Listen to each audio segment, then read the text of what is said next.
Hello, everyone. This is Brett, and welcome to another Awakening from the Meaning Crisis Q&A. Happy New Year and season's greetings, and welcome, John, back to the Discord in a new Thank you. year.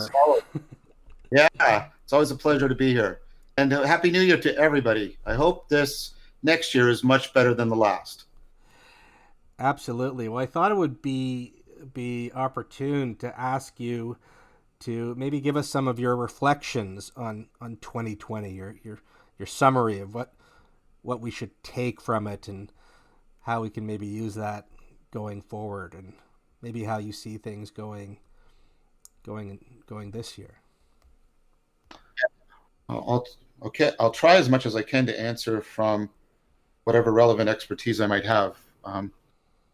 So I'm in. I mean, for me, what 2020. I mean, of course, the biggest story is COVID in 2020, and what I've been reflecting on and trying to get a sense of is the interaction between COVID and the meaning crisis. The way, on one hand, COVID has, and now we're getting data on this, COVID has exacerbated the meaning crisis. It's caused disruption to people's relationships, their identity, their sense of home, increased sense of domicile, mental health issues, psychological stressors have been increased, etc. Um, and then on the other hand, there's been the emergence of the increasing sense that there's a new possibility of community building and meaning making that's occurring in the virtual domain, and that what's happening, what I've seen, is that the people are using the second. They're trying to accelerate the actualization of the potential of the internet and social media to connect people in meaningful communion and communication, in order to try and afford responses to the way in which COVID is accelerating the meaning crisis. I had that happen for me very personally and profoundly, in that Amar approached me for doing the online meditation and contemplation course. It's how I met Mark, for example. And seeing the way that took root and seeing the way in which a community sprung up around it and how that community has been integrating with this community and the way this community has been growing. I think we have all the features of typically what is meant, at least in the biblical sense, of a kairos, in that there is tremendous danger, there's tremendous damage, but there's also tremendous responsive opportunity. And people are willing to consider changes to their meaning-making machinery and to their sense of what's possible or doable in the world in a way they wouldn't have been even a year ago. That's all points to me that this is very much a cusp event. And then I saw that interacting with, often in a disproportionate way, but it was interacting with, of course, the American election. And there seems to, I'm not going to try and take sides here, but I'm a Canadian, so it's irrelevant if I do. But what seems to be happening is the event was lifted into much more significance, again, about COVID and about its interactions with meanings. And I don't know if we've seen the ramifications of all of that. I mean, obviously we haven't, how it's all going to unfold. I have a concern that about 6 months down the road, when Biden's presidency has been in power long enough that the honeymoon period is over and people realize that the removal of Trump, while solving many problems, did not solve a lot of central and deep problems. I worry that the fatigue from COVID, the fatigue we're going to experience from the mental health issues that are now increasingly becoming more prevalent, the pollution of the information sphere with increasing conspiracy theories and conspiracy theory groups. I worry that coupled with sort of, the changes, the profound changes we need aren't occurring. I worry that's going to cause, I don't know what to call it, something analogous to depression for a lot of people, especially people who are pinning a lot of hopes on the change in the presidency, somehow bringing about miraculous improvement. I think I'm not calling into question either Biden's character or competence.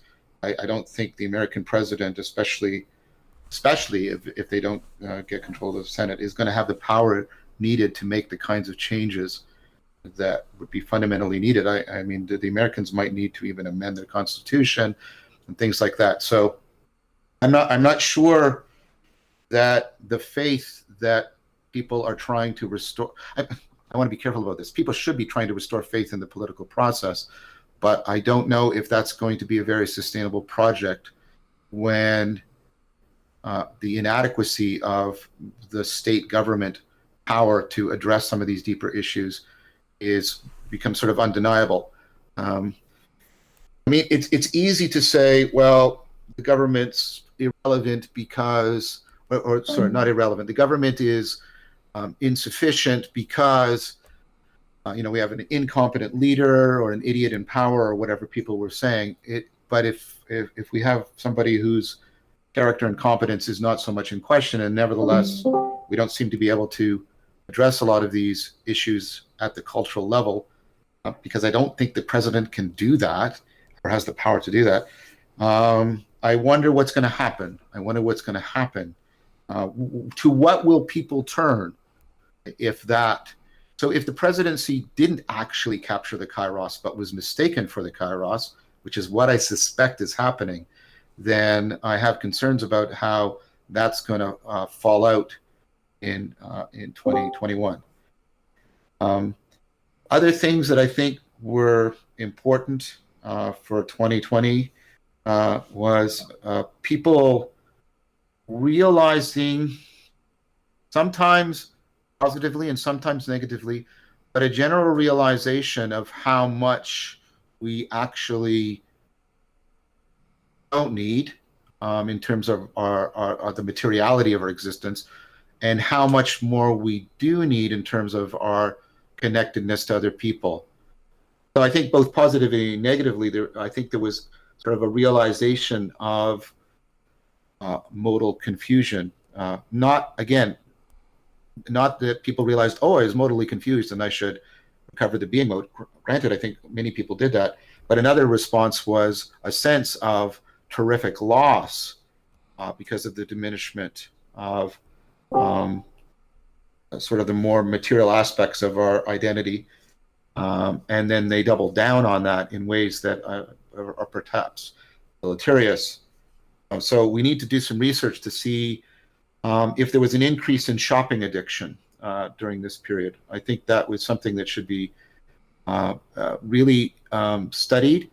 I have a suspicion. I don't want to glorify it with anything like a hypothesis, the term hypothesis, but I have a suspicion that the convenience and the salient impersonality of online shopping tends to exacerbate a tendency towards retail, what's called retail therapy, of people attempting to alleviate psychological distress through compulsive purchasing and non-needful purchasing.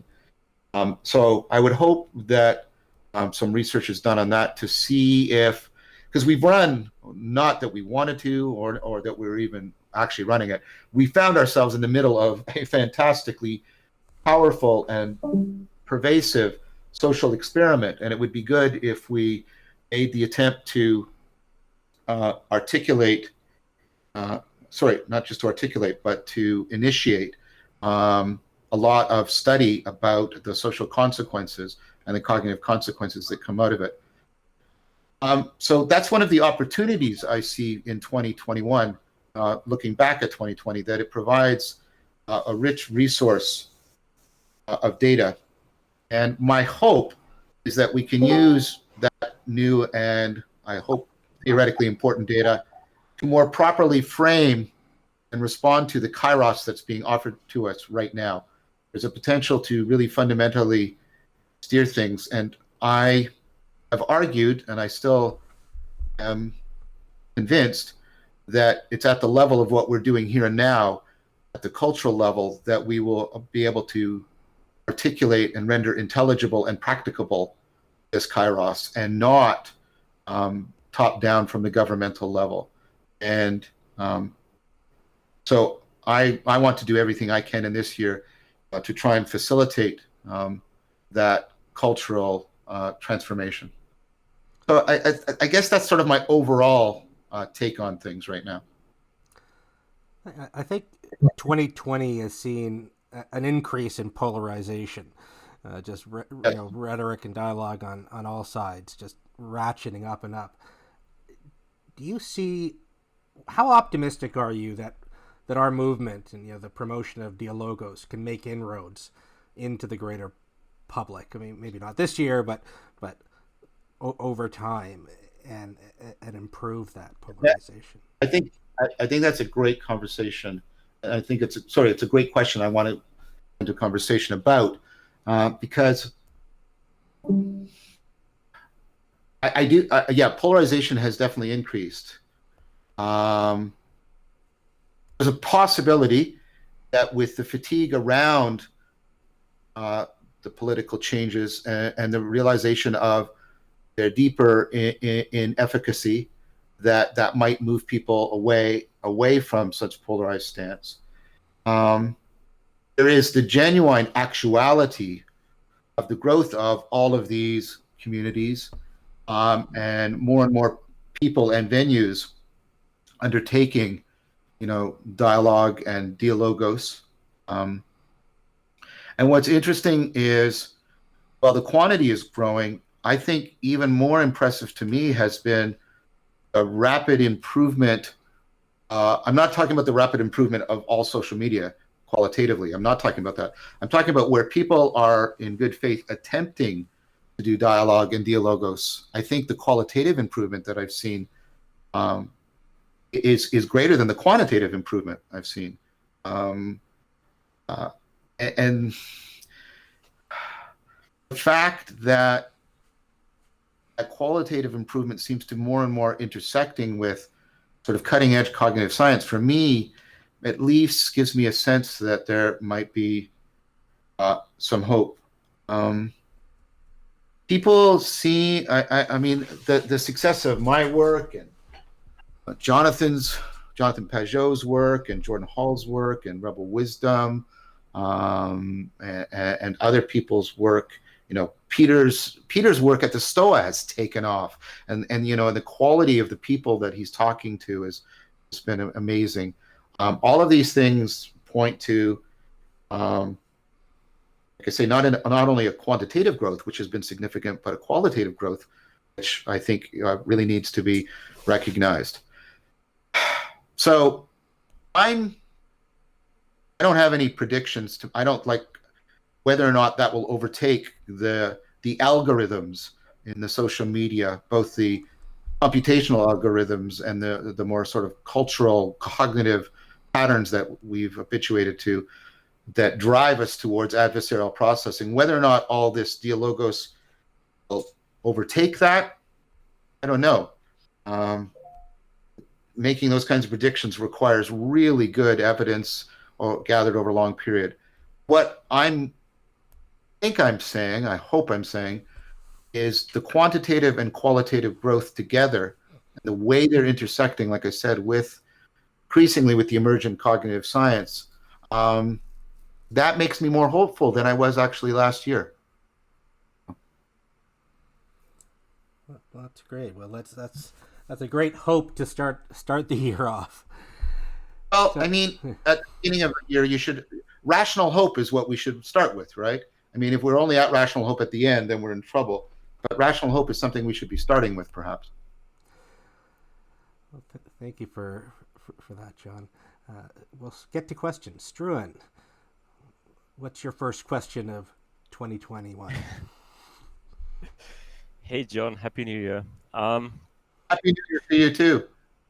Okay. So I wanted to ask, what do you mean by ground? Because my initial Yeah, impression was I that you were saw an talking about. email. Yeah. Okay. Go ahead. Go ahead. So, Sorry. Sorry, I yeah, interjected just out of connection. Sorry. no worries, it's fine.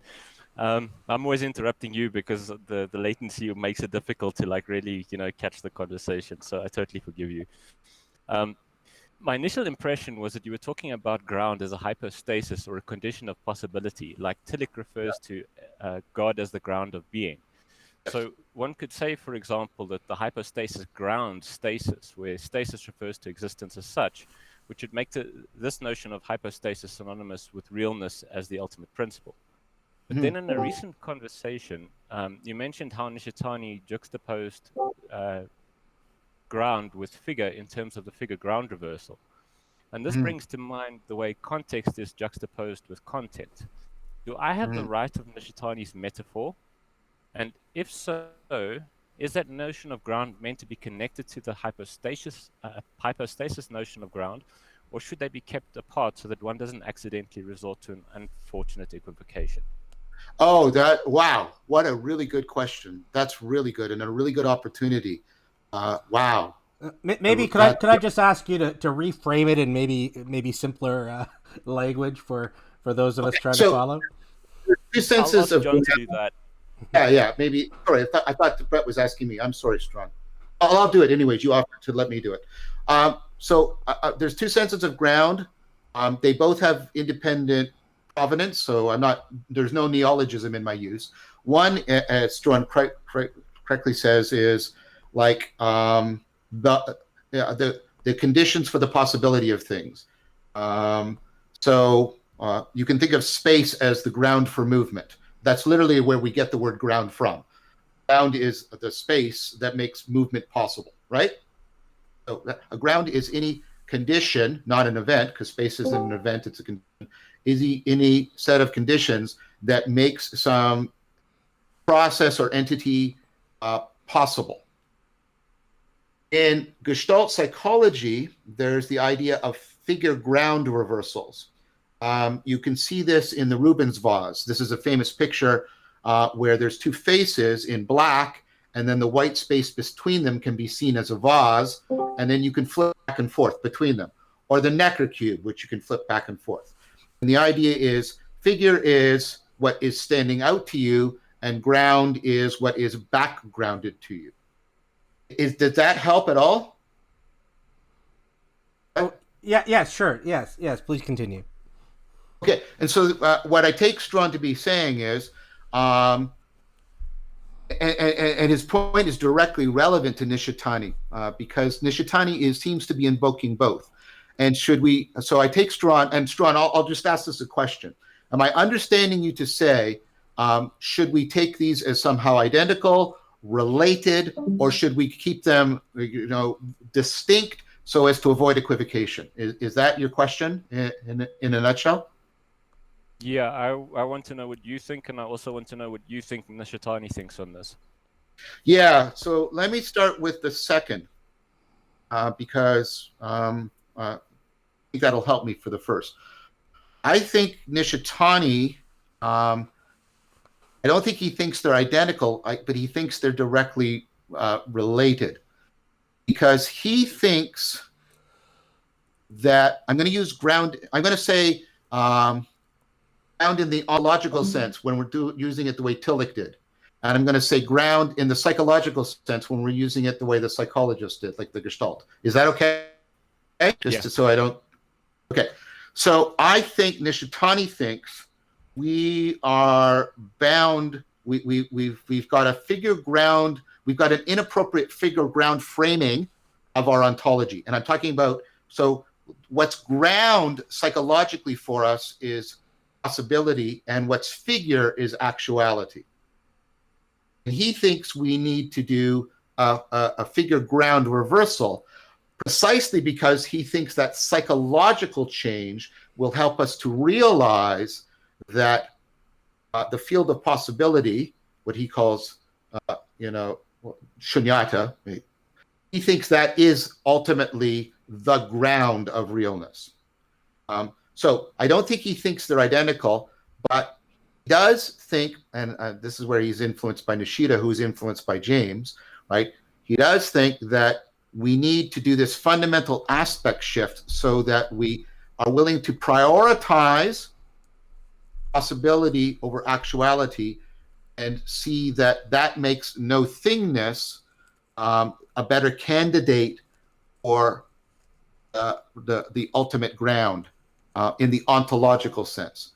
And why that's important for Nishitani is that Nishitani thinks that if you are in the psychological misframing, if you've got actuality foregrounded and possibility backgrounded, that will lock you into a Nietzschean form of nihilism. When you confront when you confront sort of nothingness, you don't have a metaphysical metaphysics available to you, or let me use a different term. You don't have an ontology available to you for wrestling with that.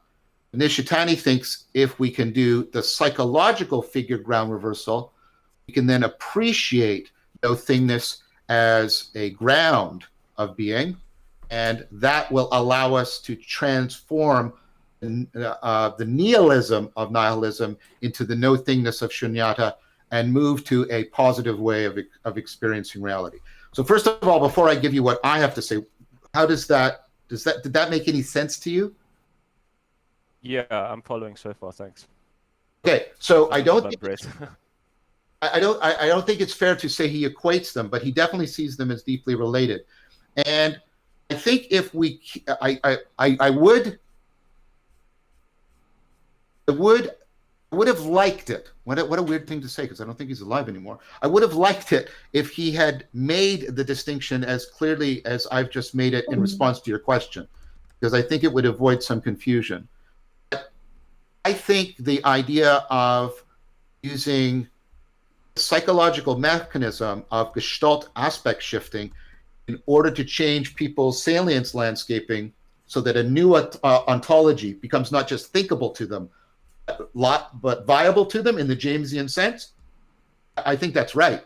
I think that a lot of practices afford that kind of psychological aspect shift so that people can move from just a propositional or suppositional relationship to the ontology of nihilism to an actual viable response to nihilism. Yeah, I think that's implicit in the title of my series, Awakening from the Meaning Crisis, right? Not just a new theory about meaning. There is that kind of shift.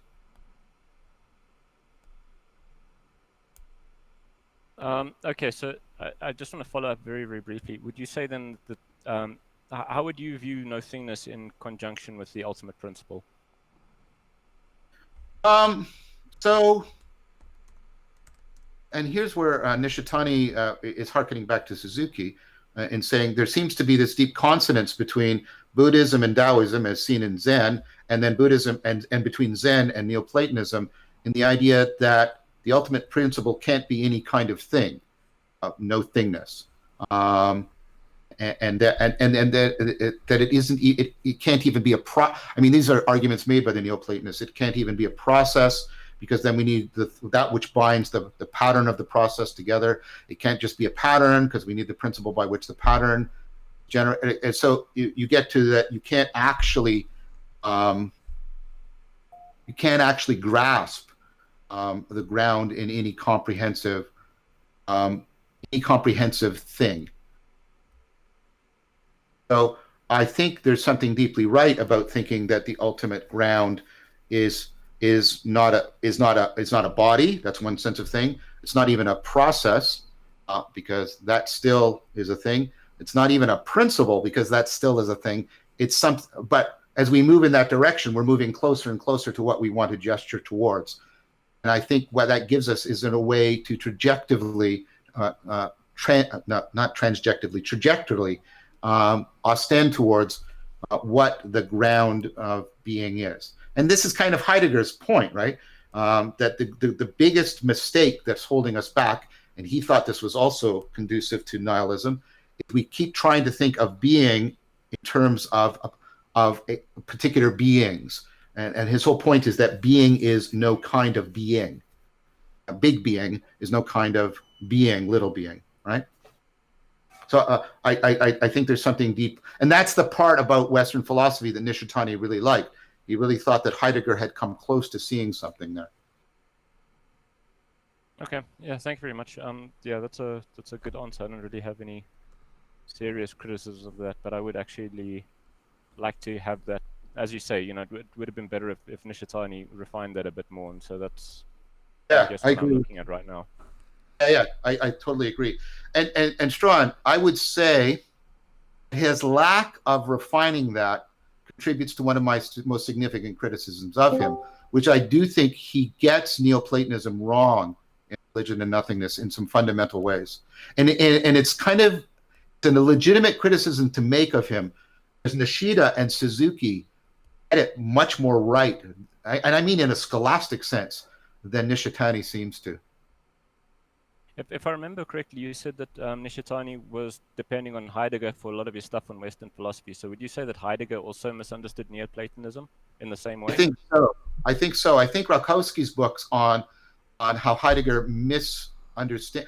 You have to be careful about this. The later Heidegger, not the earlier Heidegger, and that's really interesting about it. But the later Heidegger seems to really misunderstand Platonism in a fundamental way, and many people are making that point right now, actually, in some really, really exciting literature.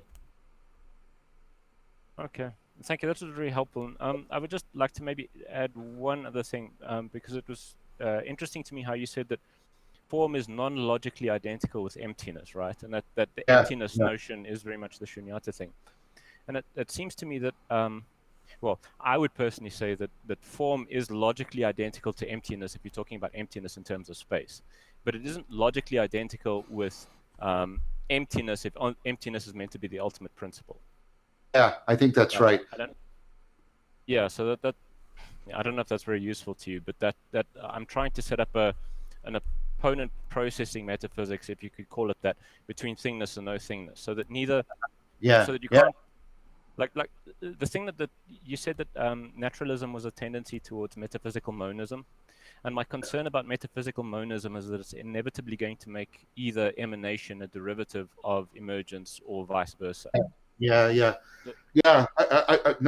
like, yeah, I agree. And trying to get, like you said, an opponent processing. I like that way of putting it, because you don't want to make one reducible to the other, but yet you want to somehow have them integrated together so that you don't get an incommensurable, you don't get two incommensurable intelligibility claims staring at each other or something like that. Yeah, that's really cool. I like that. That's very cool. Very, very quickly, have you ever heard of contrapletion in contrast to completion? No, I haven't. Because that's I think that a way to get around Gödel's incompleteness issue is, instead of having a complete system, is to have a contraplete system, and that would support opponent processing. And I think what you're looking for in terms of synoptic integration is the most elegant opponent processing. Because, like, if you talk about self-organizing criticality as being on the border between order and chaos, then the maximization of self-organizing criticality, I believe, is going to happen at the point where the opponent processing is most elegant. Yeah, and that it means that there's the most signal and no noise. I agree with that. I think that's very good. If you could send me something, I do read everything you send me. You know this, right? If you could send me something on that, I'd like to read a bit more about it, please. Okay, I'll try and get you something that's meaningful and not a repeat of stuff that I've sent before. And I just want to share with everybody, because I mean, Strawn often sends me really cool articles all over the place on things that are connected to my work. And I just wanted to publicly thank him for doing that. I thank him, obviously, personally and individually, but I really appreciate that, Strawn. It's very helpful to me. Well, the pleasure is all mine, to be very honest with you. I really enjoy it. Thank you. Thanks. Velaskin has a question that he'd like me to read. John, you've mentioned that meditation is taking off the glasses and looking at them, and meta-contemplation is looking through them. However, I'm not entirely clear on what meta specifically is about, as you've mentioned that the Stoic view from above and classic loving-kindness Buddhist contemplation both count as meta. On top of that, it feels like normal everyday consciousness. And also, every other possible kind of practice would also count as looking through the glasses. Could you clarify what exactly is different about meta contemplation specifically? Yeah, that's a great question. So the point isn't just looking through the glasses. Let's start there with the analogy. And I know that this has become tiresome to some people. There's a meme about me doing that, running around, but it just seems to be really helpful to people, um, at least as an entry point. It's not just about looking through the glasses, it's looking through the glasses to see if your vision's been corrected. If you see things that you didn't see before in a way that turns out to be realizable by you. Um, so let's do the full analogy. I take off my glasses and I clean them. That's the meditation. How do I know if I've actually cleaned them? I put them on again, and now do I see things that I couldn't see, or do I realize I was making mistakes in how I was previously realizing things? The point about meta, and I have to say what I've said in the series. I mean, there's two interpretations of meta floating around, at least in North America, and I think one is superior to the other in terms both of the textual evidence and like from the sutras and in terms of the cognitive science. I don't think that meta is primarily about generating. I don't think its goal is to generate wonderful feelings about other people. The point about meta is, can I see things new? A slogan I've been sort of using in some of my more recent practical teaching is, can I be other than I have been in order to see other than I have seen? And so that the framing has been transformed, the glass lens has been cleaned. If you're seeing situations and people other than you have before in a way that corresponds to you being able to undertake new identities, new roles in relationship to that. And so for me, that's what's distinct about meta contemplation. And it's not just the same as sort of looking out into the world. It's about affording reciprocal opening. I take it that a lot of our interaction with the world is not affording. We're looking through our framing, granted, but we're not looking through our framing in a way that's opening up or affording reciprocal opening, so that I can see things that they haven't been seen, and I can be other than I have been. The point about meta is to transform the agent arena relationships and afford new ways of being and seeing, reciprocal opening, etc. So I take it that reciprocal opening can be, you can help to generate it by taking on states of positive affect. And I think the reciprocal opening, this is what the research shows, will also tend to cause you to have more positive affect. I'm concerned that a lot of the way meta is being taught in North America is just about trying to create states of positive affect, feeling sort of wonderful and good towards yourself and people. And I don't. I think that can be. I would argue that is an instance of what's called spiritual bypassing, using spiritual practices to not deal with situations, and just feel good regardless of what's going on. Whereas I think meta as that change in our mental framing, so that when we look through it, we can see other than we have seen, so that we can be other than we have been, so that we can afford anagoge, reciprocal opening. That's what's distinctive and I think effective and important about meta. I think the view from above is a contemplative practice. It works differently by getting us to realize more and more comprehensive perspectives than we have typically realized, and thereby open up the possibility of changing what we find salient and relevant, because as you change the scope and depth of a perspective, and that goes back to what I was talking about with Strawn about figure and ground, you're going to alter what's figure and ground, you're going to alter patterns of salience and relevance, and that can also afford an important kind of cognitive flexibility. It can afford you automatically locking into an egocentric perspective in an unquestioning manner. So while they're not doing the same thing, they're both the same in that they're trying to get us to see other than we have seen by altering the framing that we're looking through. I do think that both meta and the view from above should, in an opponent processing fashion, be complemented by a meditative practice that makes us more aware of our mental framing and affords us the ability to break it up, transform it, de-automatize it, etc. I hope that answered your very good question, Velaskin. Sorry, can I quickly follow up? Please do.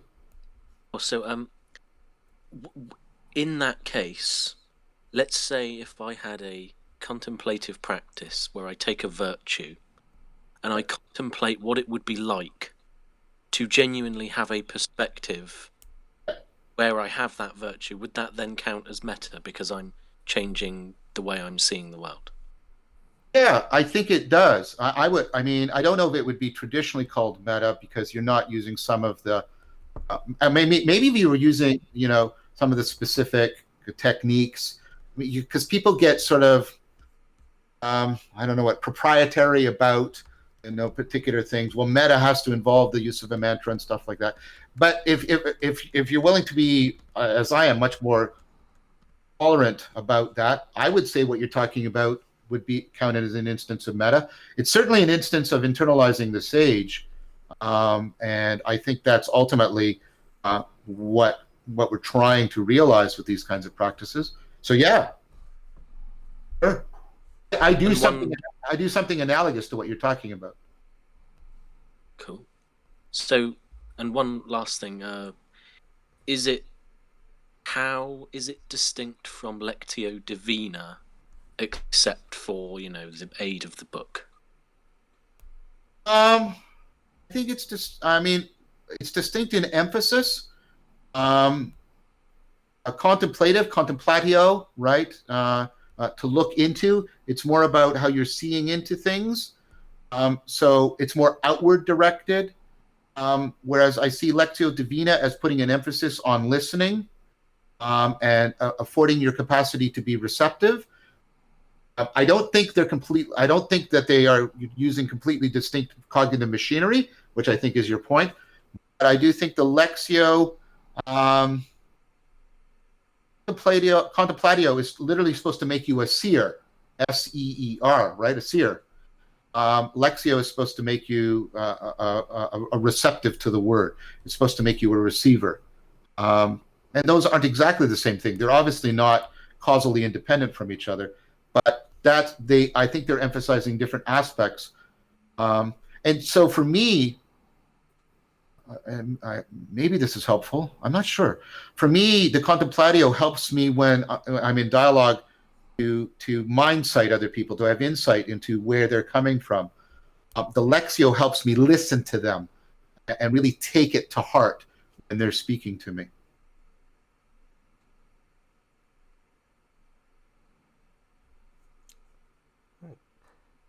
Great, thank you. Modesty Blaze has a short but burning question. Why?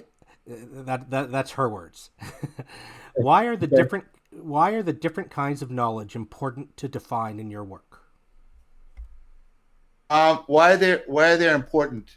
Because for me, as they're a way of trying to articulate the main claims that are being made by fourth generation cognitive science. I think that is very important for getting us out of the meaning crisis, because I see fourth generation cognitive science as the main place in which we're overcoming sort of Cartesian cultural cognitive grammar that has locked us into a lot of the fundamental, almost ontological disconnections that drive the meaning crisis. So the recovery of the kinds of knowing that are being given to us by cognitive science, I think is very, very important for addressing the meaning crisis. And for me, that's how they form a fundamental bridge, which is at the core of my work, between science and spirituality, because they point to the heart of the emerging cognitive science in one direction, and then they point to the what I take to be maybe the central spiritual task of our time, which is responding to the meaning crisis. So articulating them, getting clear about them, so we don't equivocate, we're not confused on them, but preserving, like, and also, I mean, I don't want to get into this too much detail. Laying this out, right, as systematically and methodically and as connected to the existing cognitive science with provenance and independent work, so that the scientists will look at that and say, yeah, you're not pulling any, you're not pulling a fast one anywhere. I get all of this. I see how it maps into everything else. I see how it's systematic.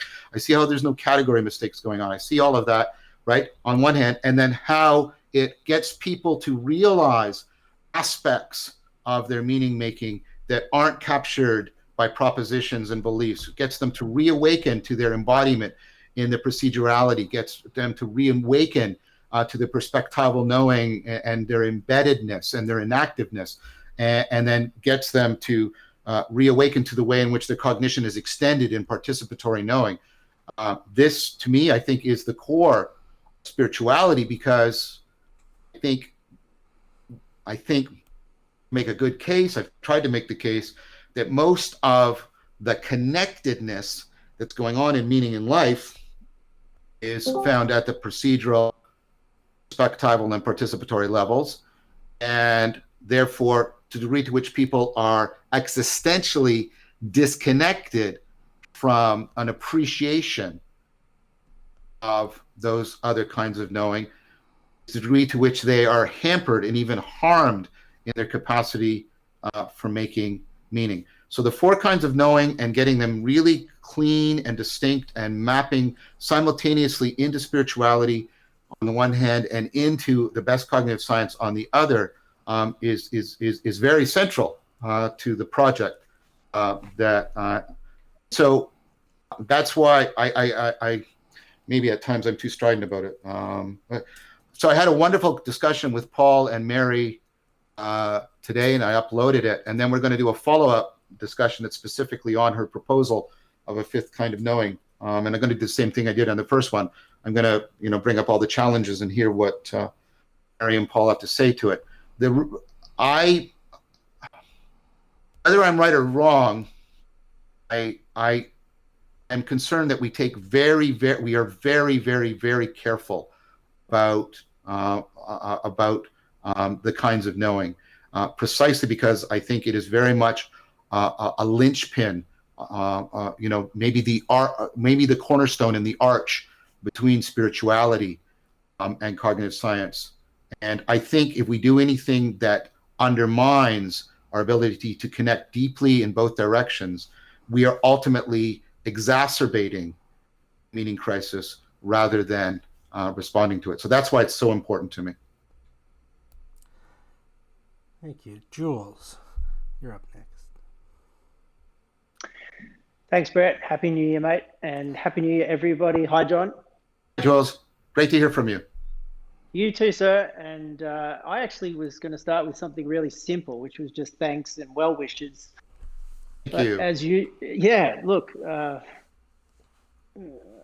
when I was considering what to do today, that's all that I got, really, which was to say thank you, especially for last year. And coincidentally, when I was trying to articulate my thoughts in preparation just now, I was thinking what was good about what John did. And I was thinking it was the combination in probably, frankly, the most articulate way of the connection between science and spirituality. Thank you. Oh, wow, yeah. Jules.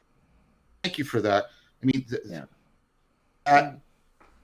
wow. That is the thing I most want to do, really. Well, look, can I encourage you? You are doing it absolutely brilliantly. I don't want to take advantage of the fact that you are honest, that you appreciate people's encouragement. But if I could be a little understated, it seems to me there are vying ways to do this. Yours is the best, and I'm personally encouraged by it, and over the summer, we're summer over here. What I really appreciate, I was thinking about it. What I really appreciate about the way you've done it is the tenor with which you've gone about it. Particularly the humility, the openness, the kind of levelness you bring. You know, anybody's question is the same, etc. The respect for other people's views, but also, well, it seems as though you've done a big achievement, but the achievement isn't the important thing, if you know what I mean. Anyway. Thank you for that. I mean, but that's exactly what I would hope. That's what I aspire to. I mean, if I want to say that it's also due to the people I talk to, though, right? The people I talk with, right? I said this to Paul and Mary.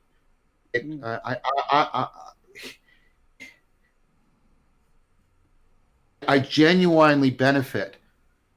This is not just Canadian false humility or anything like that, or modesty or anything like. I genuinely benefit from talking to you.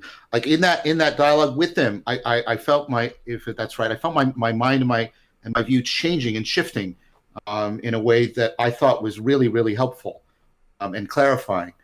So I've also had the great good fortune of entering into dialogue with many people who are willing to enter.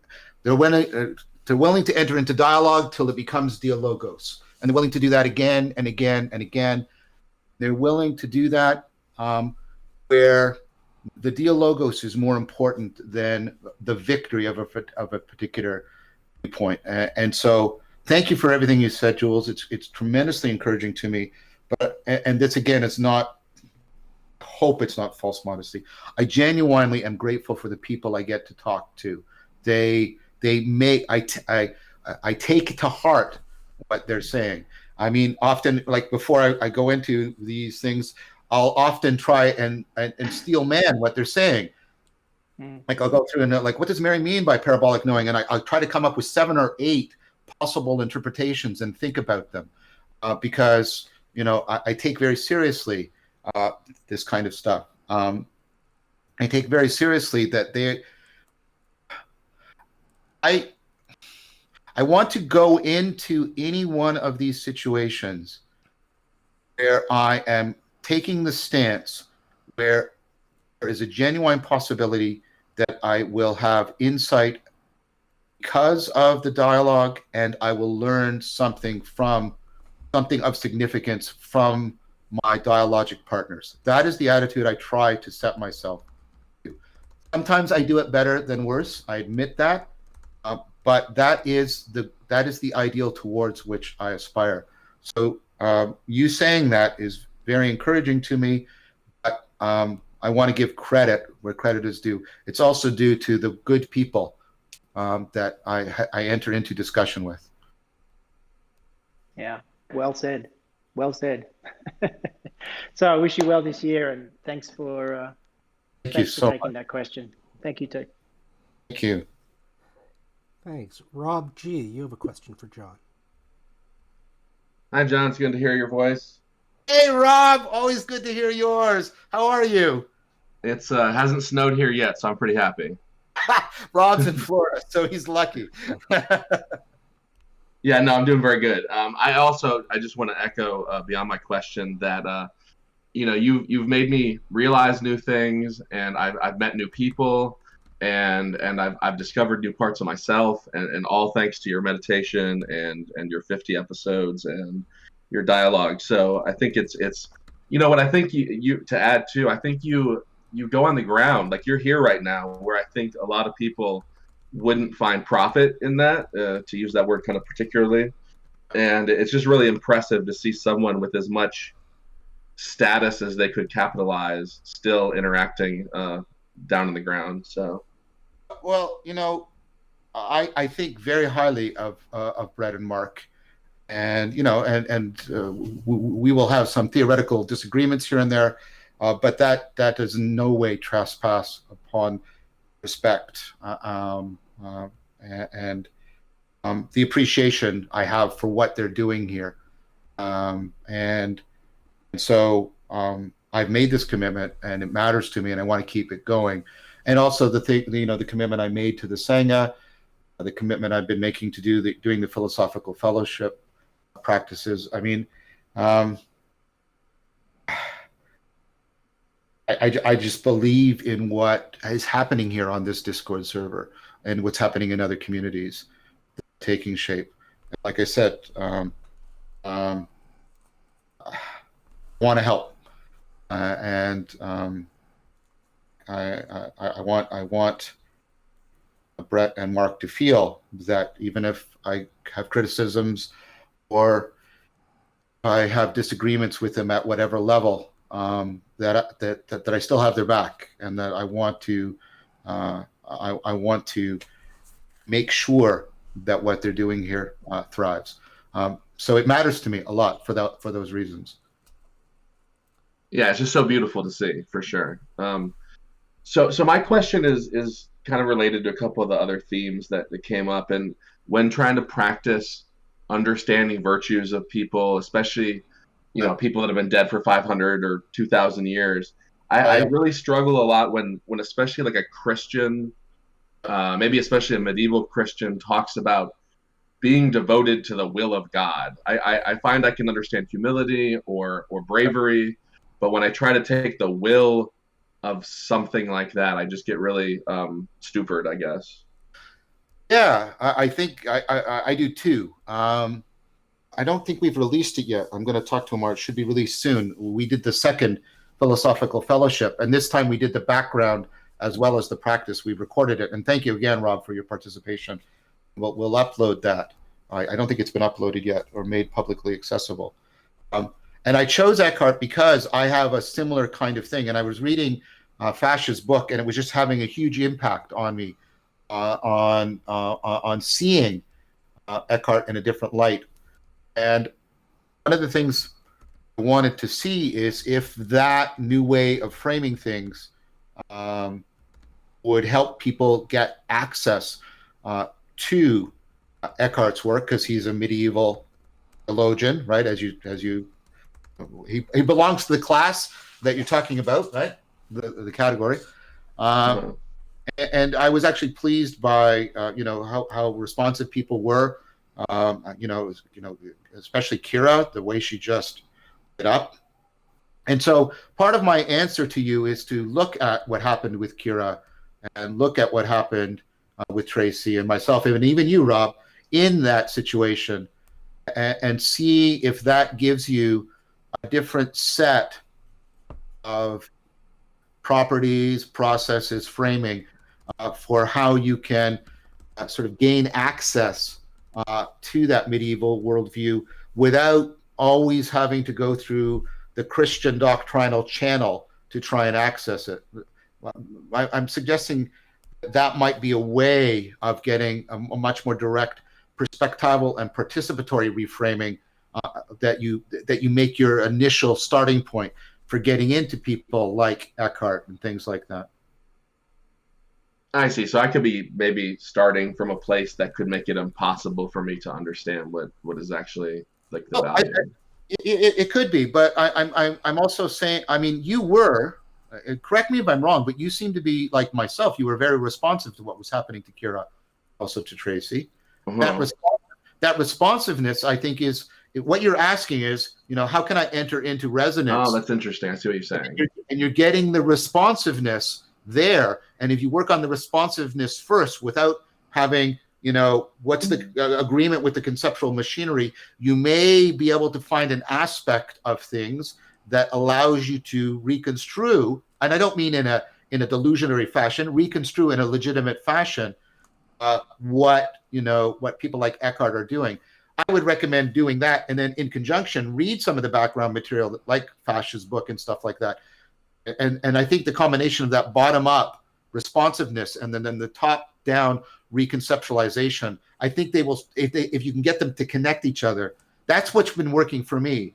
It was very powerful for me over the holidays because the book on Eckhart and then Bourgeau's book on the Wisdom Jesus gave me they gave me something very much in line with what I'm talking to you about right now, and it really opened up the religious aspect of the Christian season in a way that haven't happened for me before. And materially and socially, this was one of the most impoverished Christmases I've ever had. I got maybe one gift, and I got to see maybe 3 or 4 people, right? I found this one of the best Christmases I've ever had, precisely because and I'm not saying I've become a Christian. I'm not even advocating that, but I'm saying it gave me a deep appreciation in all 3 senses of the word. Understanding, valuing, an increase in connection, right? That you're talking about. That really, really, I found really well. It just, like I said, it made the season very powerful for me. So I'm not just presenting this to you sort of abstractly. I mean, it's something that it's been happening to me recently, and I saw it happening also in our practice, and so that's the basis from which I'm recommending it to you. Could you, and this will be the last question I follow up with, could you maybe say how the understanding changed, or how the content and the practices maybe that you were focusing on, or the knowledge you were focusing on, was maybe before after shot or something like that? Yeah, I mean, so I hesitate to talk about this because this is so fraught. It's so fraught, and it's also so open to hubristic pretension. I was able to something like internalize the sage and give voice to Jesus of Nazareth, like we do in the practices, that I hadn't been able to do, at least to that degree of sort of vibrancy and viability that I had before. And that opened up and made accessible what Bourgeot was trying to talk about, Cynthia Bourgeot in The Wisdom Jesus, when she's trying to talk about there's a new way of seeing what Jesus was on about and what the kingdom of God is on about that's coming into prominence, and also not just at a theological propositional level, but also in terms of communities of practices around centering prayer and Christian meditation and the welcoming practices. A whole ecology of practices is springing up that's really placing emphasis on Jesus as somebody who embodied, maybe this is a different way of even thinking of the incarnation, embodied a wisdom that is viable and accessible to people in the same way in which the Buddha embodied a wisdom that has been made viable and accessible to people to varying degrees, and that is becoming maybe more accessible to people right now because of the fact that they're taking up mindfulness practices and not just reading the Buddhist texts. That's the kind of thing I'm talking about. Yeah, I agree that Christ feels like an inactive kind of symbol that I'm trying to appreciate as well. So thank you. That was a lot to chew on, and I'm sure I'll ask you more questions along those lines. So thank you so much, John. Thank you, Rob, and thank you always for your compassionate and thoughtful presence in my life. And it's always much appreciated. And I look forward to our discussions as well. Thank you, John, for those kind words that you said. I should say, with as bad of a year, 2020 sort of was for the world, it did see the start of this forum and this Discord. So, it's sort of a bright light, a bright shining light. Your series, the work you're doing, and the rise of this forum, and then these movements, I think bodes well for the future.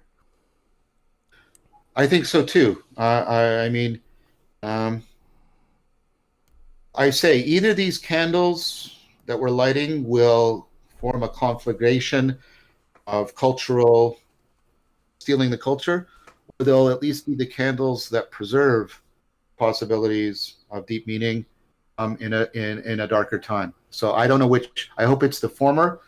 I'm confident that it will at least be the latter.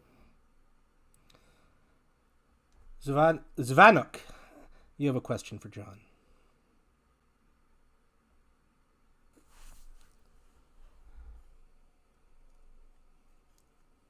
Or if you're not there, I can read it.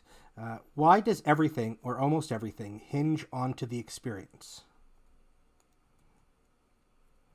I'm not quite understanding. To hinge on to Is it why? the experience.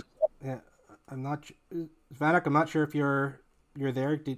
Can you clarify?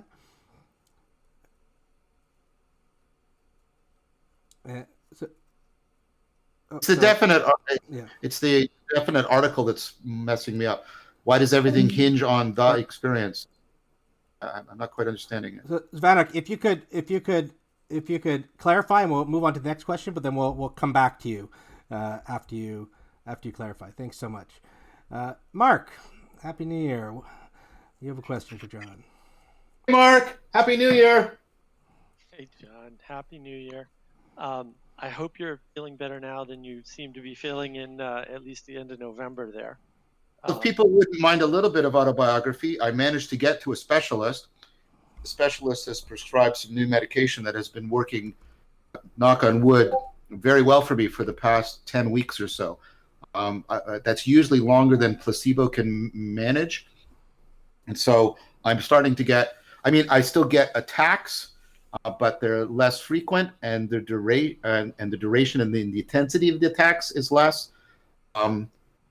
And one of the things I discovered, Mark, is I was carrying around so much energy that was just dealing with the Meniere's, because it was like every day I was walking through molasses and constantly getting bombarded by signals that I'm about to fall over. And once all of that was removed, all of that energy has been liberated up for other things. And so thank you for asking. Things right now are much better for me than they have been in quite a while in terms of my ear and Meniere's. Oh, that's awesome. I'm so happy to hear that. I know exactly what it's like to have your energy freed up when you're no longer beset by illness. I know that all too well. So I'm happy to hear that that you found something that's helped you out. And thank you so much for the kind words. And I really appreciate that that you did the meditation series and engendered this whole thing here today with the Discord and Brett and I and all of that. And I appreciate your appreciation of it. I think I have more appreciation than you do. So we can get into appreciation fight later. But interestingly, my question, oddly enough, Jack's not here anymore. So Jack usually shows up and into our meditations. He drops in and out. But one of the things he brought up in one of our long, deep after meditation discussions that we do here, daily, was that we didn't have a skeptical practice. And I obviously I love skepticism because I am the most disagreeable creature on the planet. So I was wondering, because Jack was like, oh, I read this and I read that. That's all stuff I haven't read. So I was like, oh, the ancient Greeks did this, I guess. So I was wondering what thoughts you had on developing a skeptical practice for us to use, because we have the group Lectio and I want to keep adding stuff. Sure. I think that's an excellent question. And so when I do After Socrates, I'm going to do a section, which I never did in Meaning Crisis, on Pyro. There's a book called The Greek Buddha, and then there's another book on Pyrrhonism that directly compares it to Buddhism. There's some conjecture that he might have actually had contact along the Silk Road with people who had contact with Buddhism. So it's obviously at one level, at the practical level, they're relevant, and there may even be a causal historical relationship between the two. So I think it's a very germane question.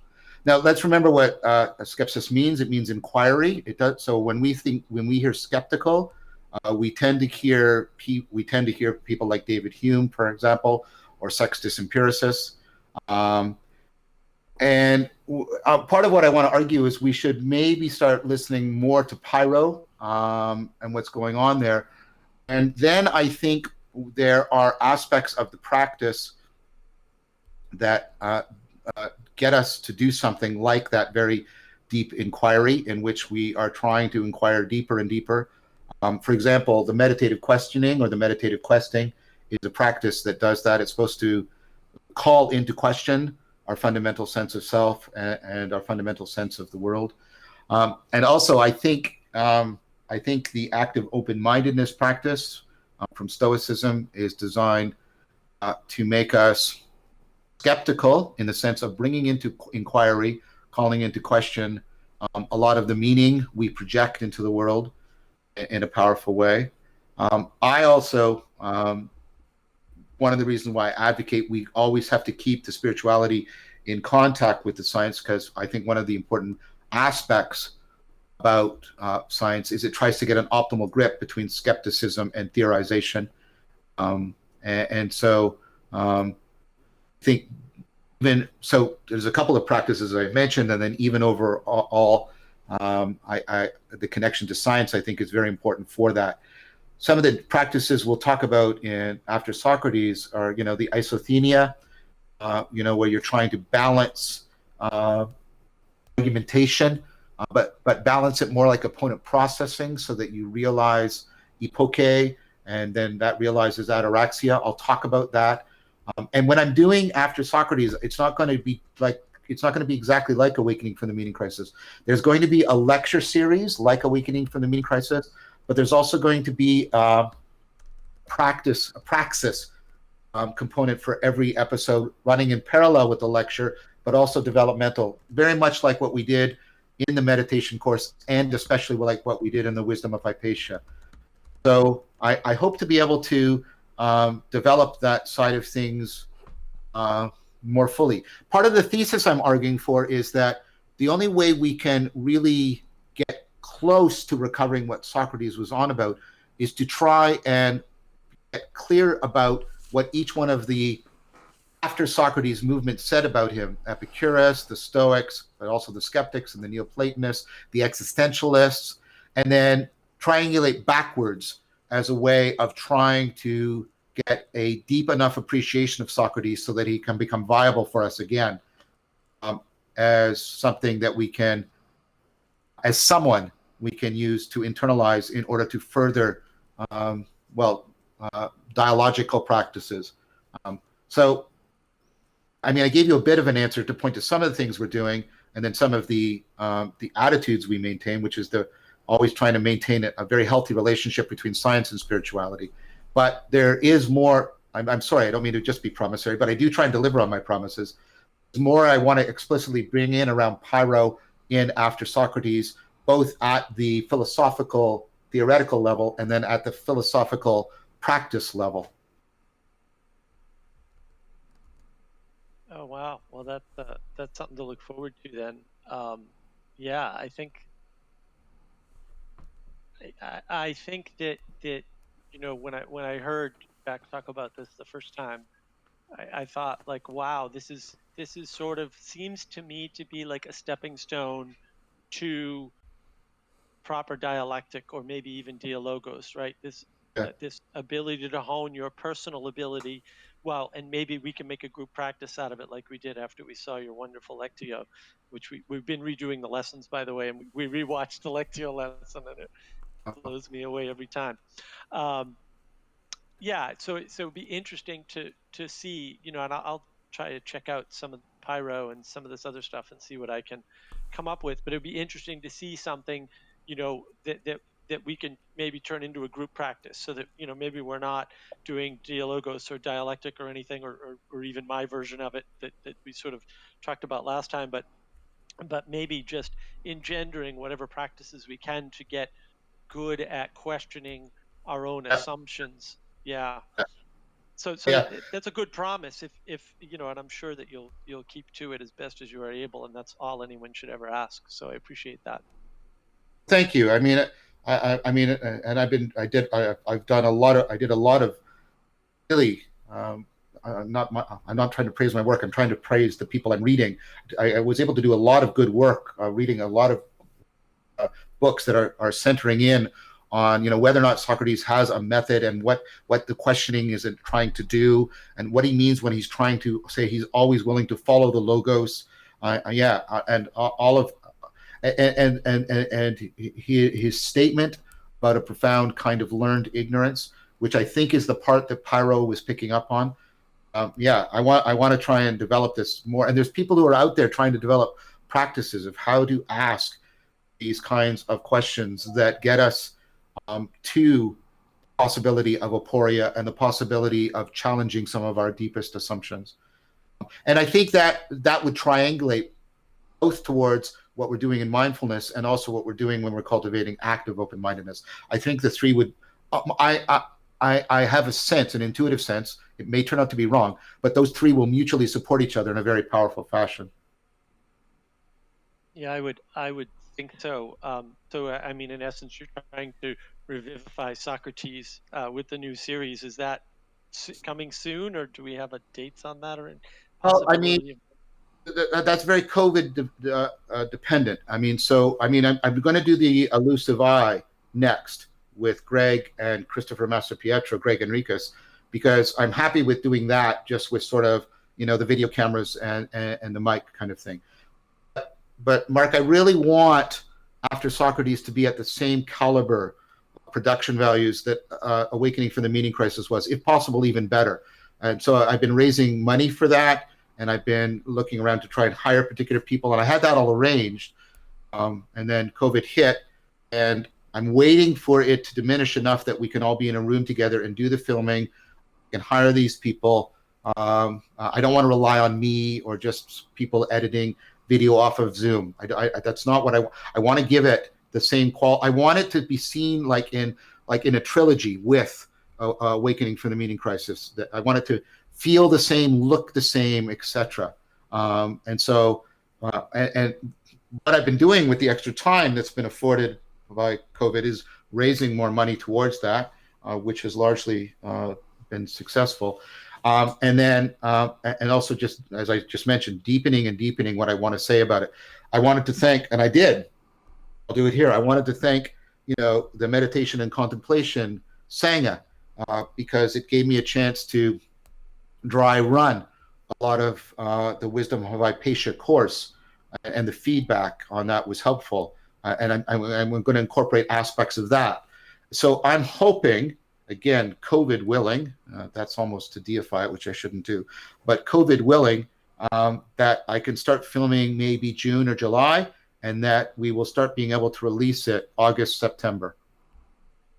That's the hope.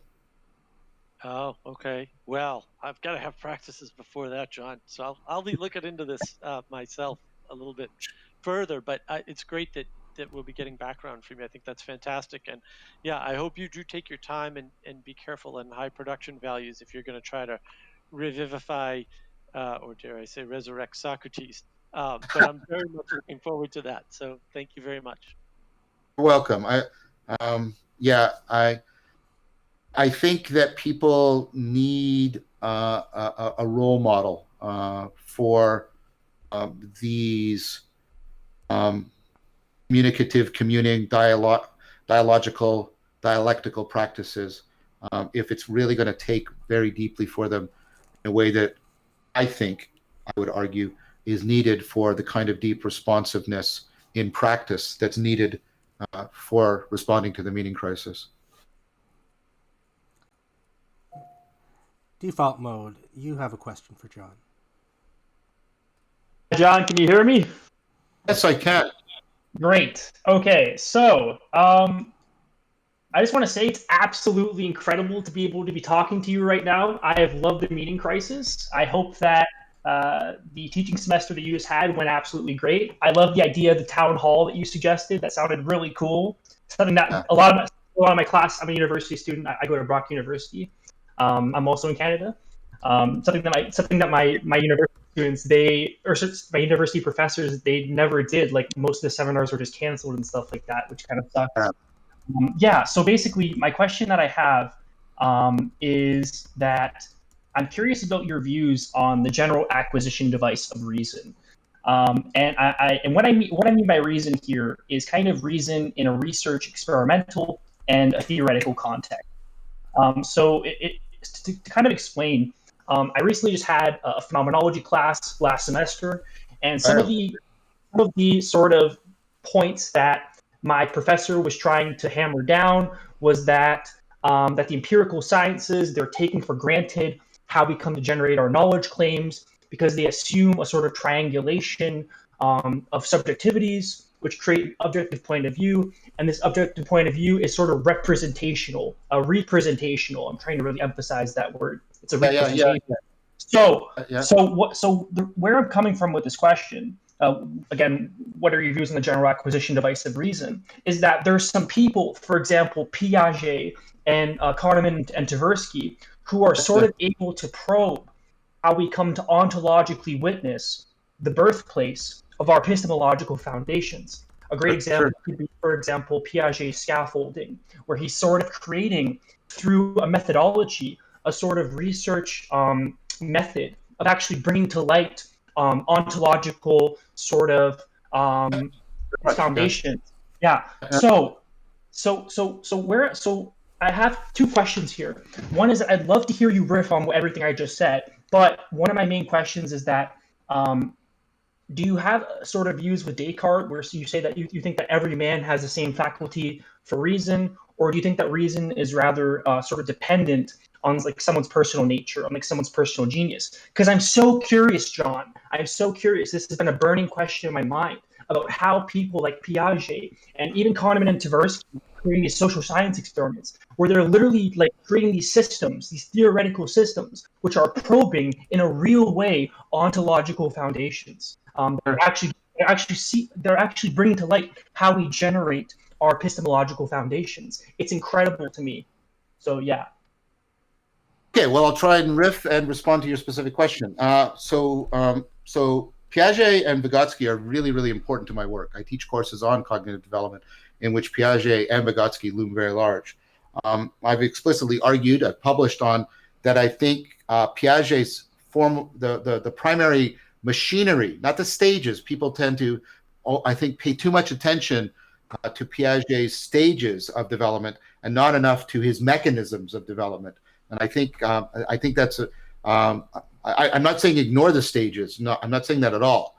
But I think paying attention to the mechanisms would allow us to integrate Piaget more readily with dynamical systems theory. Other people are already making that move and getting very successful in it, and also allow us to integrate Piaget with the other great developmental psychologist, Vygotsky, in a very, very, I think, helpful fashion.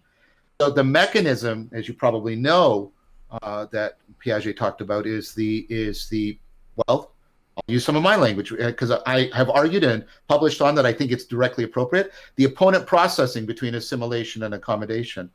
And in parts of my series, I argue that, to my mind, maps onto efficiency and resiliency and all these kinds of things. And so I think that Piaget, in a very powerful way, was talking about cognition as inherently developmental, inherently a self-organizing system, inherently a dynamical system, and inherently a dynamical self-organizing system that's doing relevance realization, and that we should understand cognition ultimately in a deeply dynamically developmental fashion. And what's interesting to me is how that developmental model of cognition is being very powerfully integrated by the phenomenological approach within cognitive science. You get somebody like Dreyfus, right, who is taking the phenomenological stuff coming out of Heidegger and then integrating it with very, very developmental ideas. I think what that has helped us to do is to realize that we have to broaden the notion of reason. And in some ways, I'm trying to pick up, but also radically reformulate Hegel's proposal that we should understand reason as dynamically developmental and not just as formal system. And so I think that there's a possibility of understanding reason in a much more comprehensive, dynamical, developmental fashion. And we have to see it much more as the process that affords us the self-correction that is needed to compensate for self-deception and self-destructive behavior, and also affords genuine self-transcendence, and deeply analogous to how Piaget proposed a model of how we engage in progressive self-transcendence as we move through the various stages of development. I'm very much a neo-Piagetian, that I believe, I argue that with many of the neo-Piagetians, that the formal stage is not the final stage. I think this is one of Piaget's greatest defects in his thinking. He thought, and there's an egocentrism to it, he thought that cognition was completed when one had sort of reached the level where one was capable of scientific theorizing. Basically, cognition was done when you were like Piaget. And many of the neo-Piagetians talk about post-formal, where they talk about, and this is not my term, this is how they talk about it. They talk about dialectical cognition, dialectical reasoning, metasystemic reasoning. They point to people like Einstein, who's able to integrate he's able to integrate acceleration and gravity and the speed of light and do this and move between different systems, or Gödel, who's able to step outside of any particular individual logic. People who are able to not only work within a formal system like Piaget talked about, who are able to fruitfully and developmentally work between and beyond formal systems and generate new ways of thinking. And I think that dialectical, and I think they definitely get that, not just from Hegel, but from Socrates, that dialectical, metasystemic, post-formal reason is integral to what I call wisdom. And so I tried to both riff on what you said and answer what you said. I'm very interested in... Go ahead. Sorry for cutting you off. I just wanted to say thank you for riffing, because I understand that it's a really interesting process to riff, because it's trying to, I guess, help the other person out in what they're looking for, but at the same time sort of offering what you have to offer, right? Yeah, so it's from jazz. It's from jazz. Yeah. I want to pick up on what you say, and then I want to weave something of what I want to say that will also still be receptive to you, so that you will find it helpful to get back to you. Yeah, very much. Exactly. So basically, I just want to ask one more sub-question, and it's the idea that, do you think that the general acquisition device of reason, like how we come to reason, do you think that, like, do you agree with Descartes in the sense that every single person has the same faculty of reason, or do you rather think that, like, reason is very personal? No. Great. And here's why. Because, and I go into this at great length in the series, so I'm going to gesture towards that, and I'm going to make arguments that are therefore not complete in terms of all of the premises. But I don't have time to do that, but that material's there, and it's also in publication. The work of Stanovich, and you mentioned Kahneman and Tversky, right? What that work points towards is that we don't have a single competence, right? And you know, they talk about like S1 and S2, and I talk about that. And Descartes thought we had a single competence. He thought it was static. I think we don't have a single competence. It isn't static. Stanovich's work shows that while we probably, G by E in terms of we constitutionally have, we all have general intelligence, right? General intelligence is only weakly predictive. It's a necessary but not sufficient condition for rationality. Rationality is much more something that you have to use your intelligence to solve problems, but you have to, in rationality, you use your intelligence to learn psychotechnologies to help you overcome the self-deception that emerges when you're using your intelligence to solve your problems, all the biases, etc. And that skill of becoming aware of our self-deceptive biasing, and also developing the developmental capacity to self-transcend, to do some of this post-formal stuff. And by the way, riffing is an example of this post-formal stuff. I think there's clear evidence that is very unlike G, which you can do very little to change. Your ability to cultivate rationality, as I've just described it, is very much a skill and an identity that you have to cultivate and practice repeatedly and extensively for your entire life. That's great. Thank you so much. You're welcome. All right. I think we've got 2 questions we can squeeze in at the end here. So Zvanok has kindly clarified his question. So he's asking about why do you think personal experiences change one's perceptions and paradigms, such as taking psychedelics, or having a spiritual experience, as opposed to hearing about these experiences from others? So we have to be careful about that. I mean, they can be very powerful. Let's note that there's many direct experiences of altered states that don't have that impact on you. Every night you dream, and for most people, I'm not talking about the Jungians or the Freudians, for most people, that whole dream life, which is a large part of your cognitive life, is just dismissed by you. It has very little impact on you. So we have to be careful. There are certain types of personal perspectival experiences that make a huge impact. There are very prevalent types that don't do at all.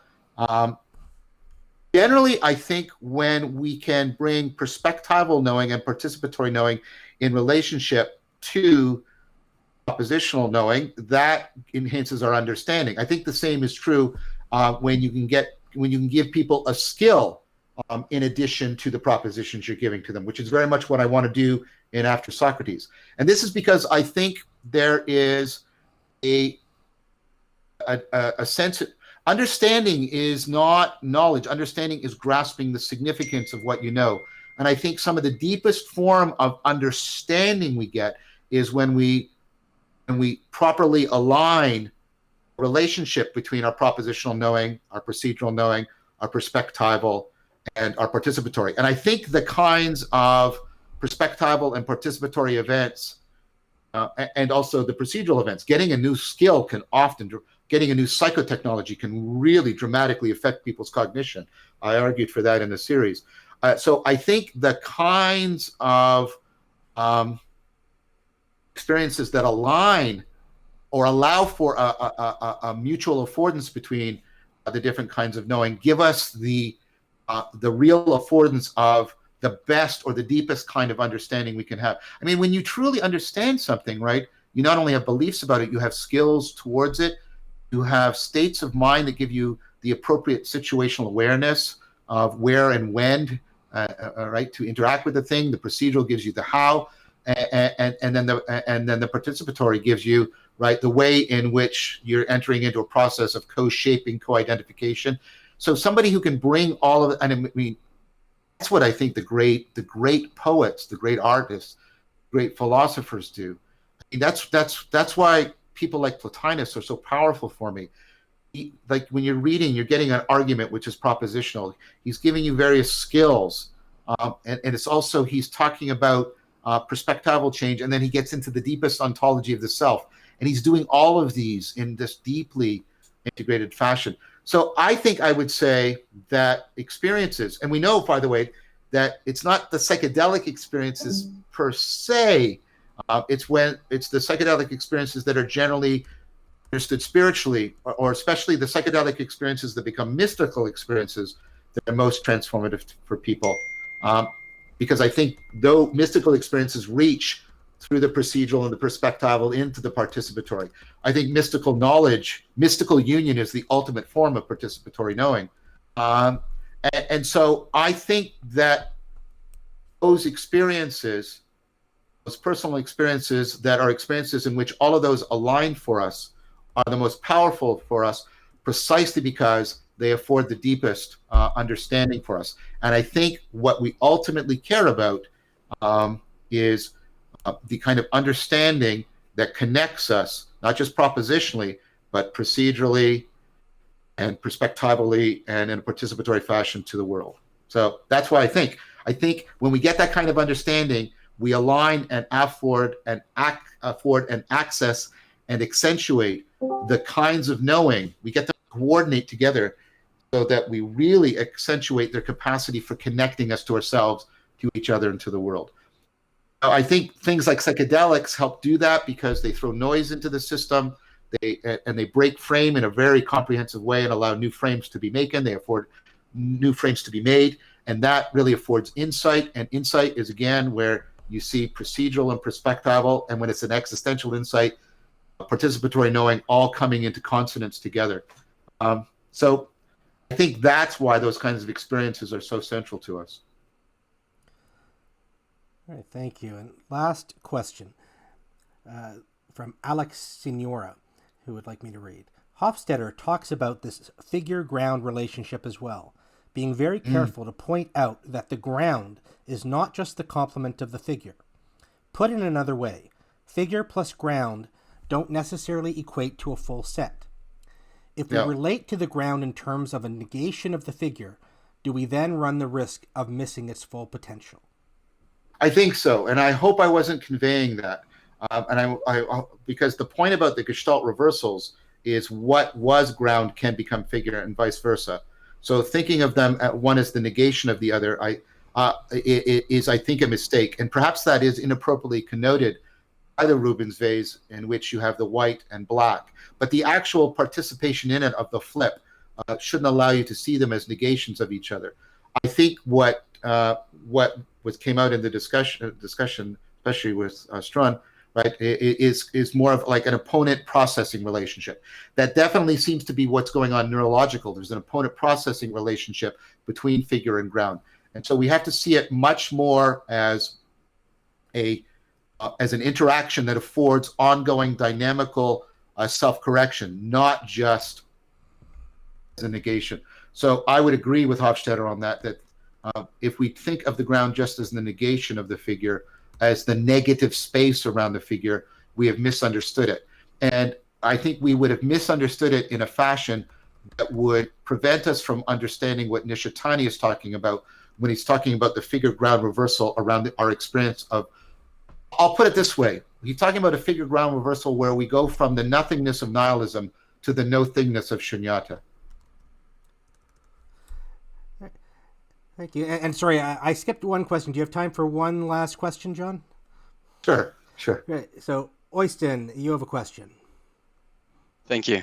I just want to say a quick thanks, or big thanks for the last year. I found you for half a year ago, and it has truly changed my life. Thank you for saying that. That's encouraging. Yeah. Since I followed your meditation course, and therefore you are my teacher, and there are critical points during this journey, and I think I'm at one of those critical points, because I was experiencing some experiences that sort of feels like a derealization. Like I'm looking at the world, but it's kind of like I'm looking at the movie. Right. And I'm wondering what you get, if you know much about it, and you can help me. It's not a big issue right now because it stopped very, very quickly, and it hasn't come up again. Okay, well, that's good. So I hesitate to say too much because I don't want to trigger it again by making something salient that you'll sort of store that will trigger it. So I'll try to be very cautious about this. If it just goes away of its own accord, because there'll be phases where people experience that to some degree. It should be treated like any of the other, like the hearing your name called or a shock running up and down your spine kind of thing. I know it's challenging, but sometimes what helps is flow practices, like some of the ones I pointed to, because they give you a sense of being deeply connected to the world in a causally present manner that helps to compensate for senses of derealization. So flow practices are very helpful for that. Practices in which you are trying to cultivate virtue are very good for counteracting derealization, because typically when you start acting virtuously towards people, you'll start to get a sense of a depth of them that was missing when you were interacting with them in a non-virtuous, which is not the same as a vicious, but in a non-virtuous sort of generic manner. That helps. Dialogical and dialectical practices help to really give you a sense of, again, of connectedness to a real world. And then contemplative practices, again, where you're trying to see what you haven't seen before. One way you can think about this is you can take the sense of it being a movie and reframe it as something like augmented reality. The way we use augmented reality to see more deeply or to realize things, like the way the scientists mark up all the photos on Mars in order to be able to see geological features that they wouldn't otherwise see with the naked eye. Or the way we use video augmented reality right now to help us see more deeply into the world. In fact, I would argue that religion is very much an enacted augmented reality that functions to connect people to deeper aspects of the world. So those are some various strategies that you can use to try and exact that derealization into something much more positive.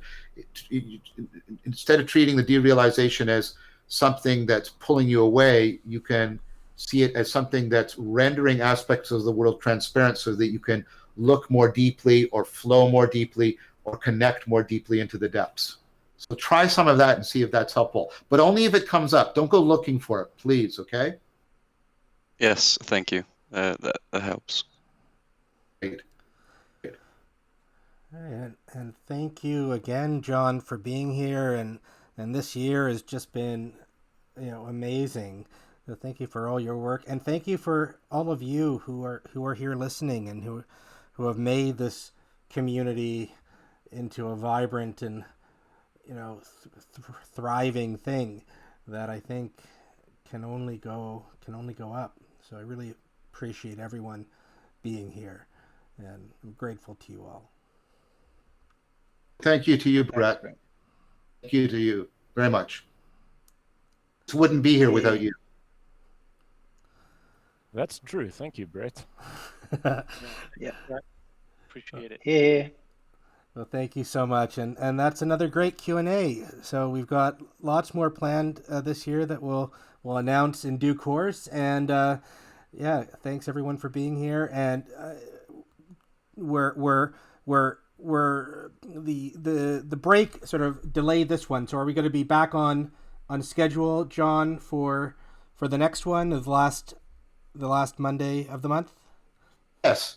If we could do it the last Monday of January, that'd be appreciated by me. Great. Well, thanks so much. So we'll see you then, and we'll see everybody back then. Take care, everyone. Thank you so much. I had a great time. Thank you all. Thank you. Giving me encouragement. Thank you so much. Thanks, John. Thanks. Thanks, Thank John. you. It was awesome. Take care.